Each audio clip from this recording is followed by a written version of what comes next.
Hey everyone, thanks for checking out today's video. Today we're going to dive into the election and the kind of the news cycle, of course.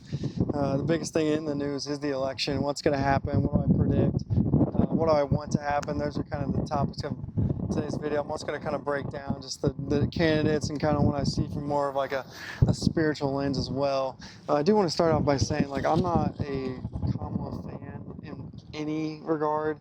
So if you're, leaning that way, if you are, a Democrat and you're voting for her, this video just might not be for you. But nonetheless, let's start with like, does voting matter? And because I see back and forth. The one idea is, dude, we're an American. Like people fought for the right to vote. You should go out and vote, and I think that's great. And then there's the other side of the sovereign citizen side, where that's a lot in the truther community of like, why would you vote? Because now you're voting for a system that is overall broken, and that gives away your authority in different areas, and it's just that is kind of could be even nonsense. So I really or you could also say that, well, there's a bajillion people, why does my vote matter?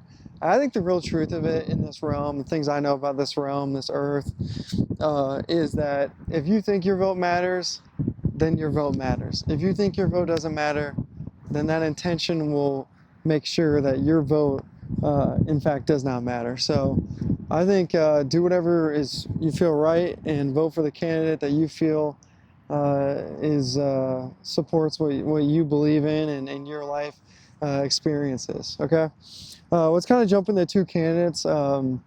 Let's start off with Kamala, and then we'll jump into Trump. So Kamala, I just don't.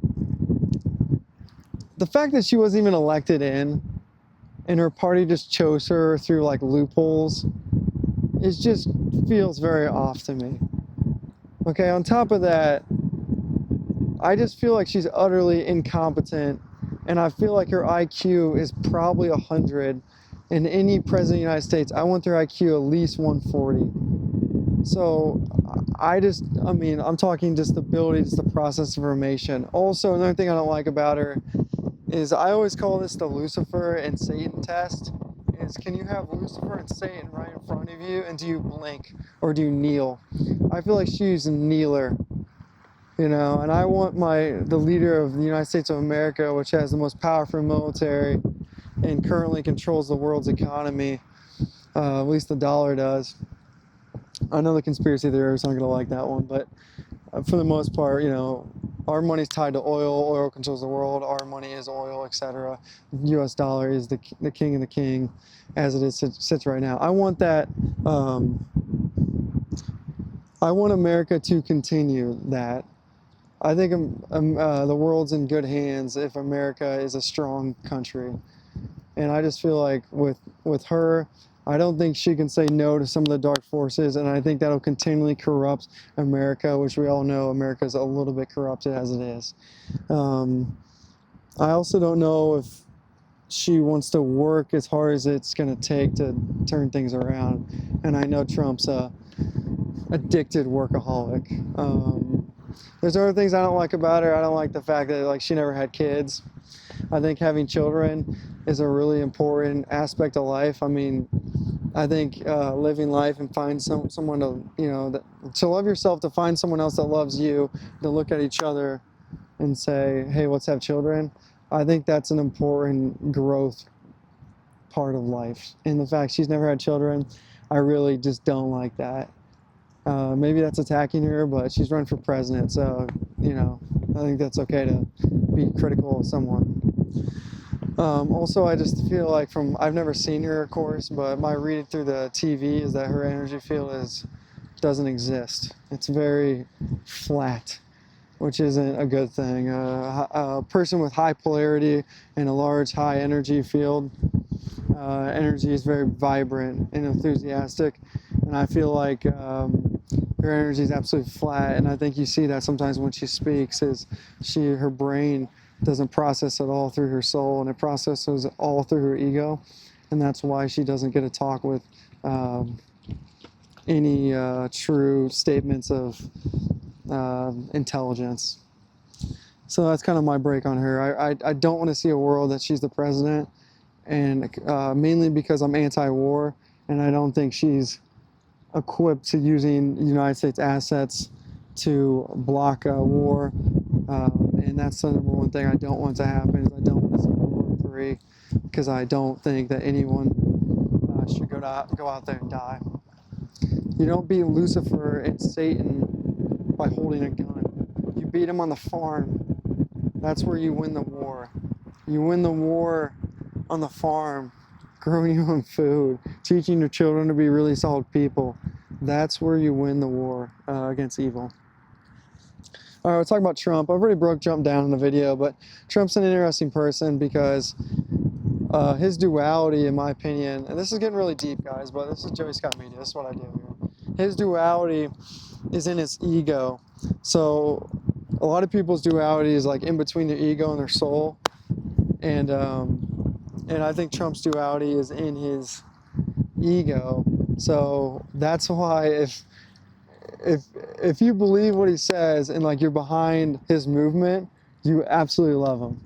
And if you aren't behind his movement, then you absolutely hate him. Like, that's why he's so polarizing. But the nice thing is, if you do like him and you know what he's about and you like what he's about, then his ego drives him. So that's what drove him to build this dynasty of a company, right? And that's what's driving him to be America, because he feels like he is America. And he's going to put everything in his soul to make sure that he is successful. Because if he's successful, America's successful, and that's what his ego wants.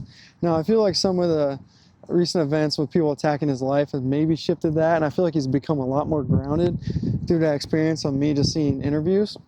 But I also think just kind of, we've seen the past history of both candidates, right? We got to see what Kamala's done the last 4 years with, in my opinion, a president who's half the time sleeping.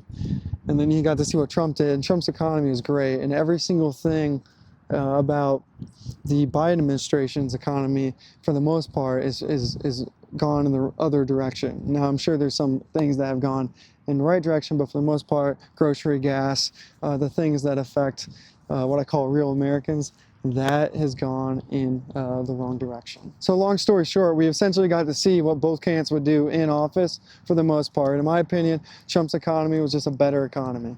It was a better place. I saw more opportunity. I got an interest rate that was dirt cheap. I got to, save a bunch of money on groceries, and things were just better during Trump administration. And there's no war either. So that's always a pro with me. I think the only knock on Trump is, like, I just think his speech pattern is so bad at times.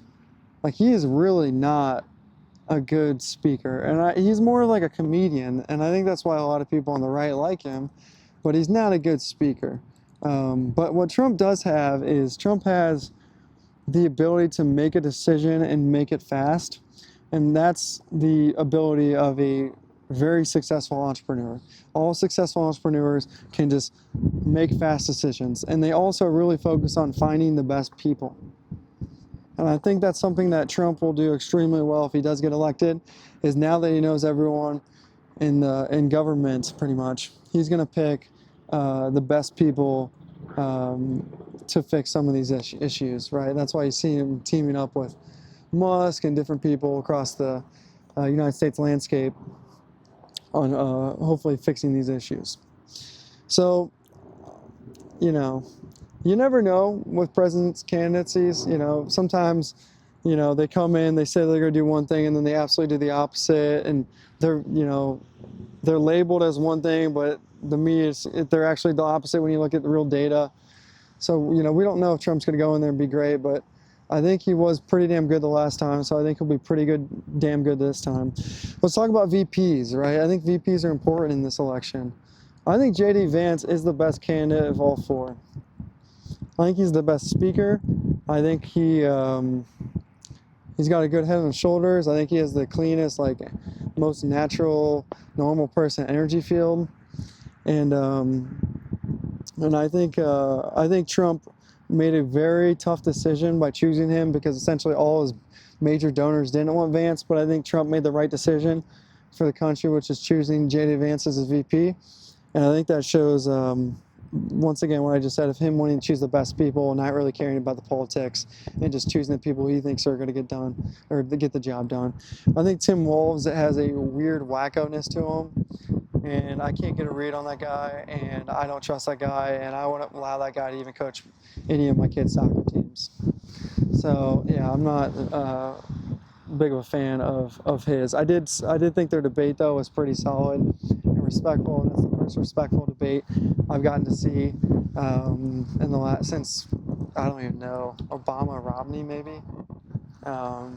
So yeah, I think lastly I'm going to kind of close on, like, what is America for, and who should the government really care about? And I think this is a really important topic in terms of like choosing who to vote for. In my opinion, America should be focused on really one thing and one thing only, is making sure that people can have and afford families, and they can give their family and their children an opportunity to succeed in life.